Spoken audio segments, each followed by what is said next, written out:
Madame la Présidente, nous l'avons dit, ce rééquilibrage vers le privé, étant entendu qu'il a été fait de manière raisonnable, ne nous pose bien entendu pas de problème. Il y a une réalité, l'enseignement privé progresse et il progresse partout et c'est cette réalité qu'il faut questionner.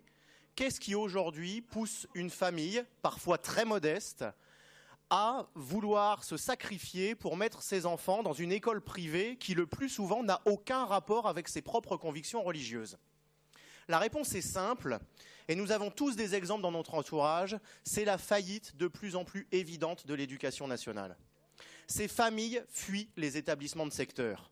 Elles fuient les classes ingérables où l'on n'enseigne plus grand-chose tant l'indiscipline domine, les classes où tous sont tirés vers le bas par des effectifs surchargés et une hétérogénéité scolaire résultant de la faillite totale du système d'orientation qui est uniquement régi aujourd'hui par des logiques comptables et absolument plus par des logiques pédagogiques.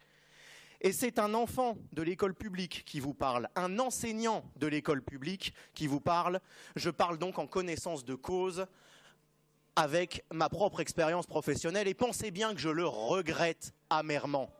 Les lycées privés sont aujourd'hui détournés de leur mission première qui était d'offrir un enseignement confessionnel à ceux qui en faisaient le choix.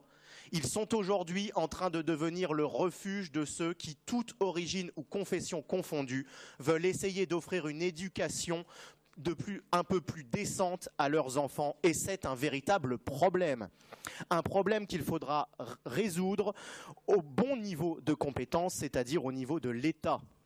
Tout à l'heure, M. Trigance disait, pour une fois je suis d'accord avec lui, il faut que le service public aille mieux. Pour cela, il faudra attendre la victoire du Front National en 2017. Mais en attendant, facilitons les libertés de choix pour les franciliens de toutes origines sociales et confessionnelles.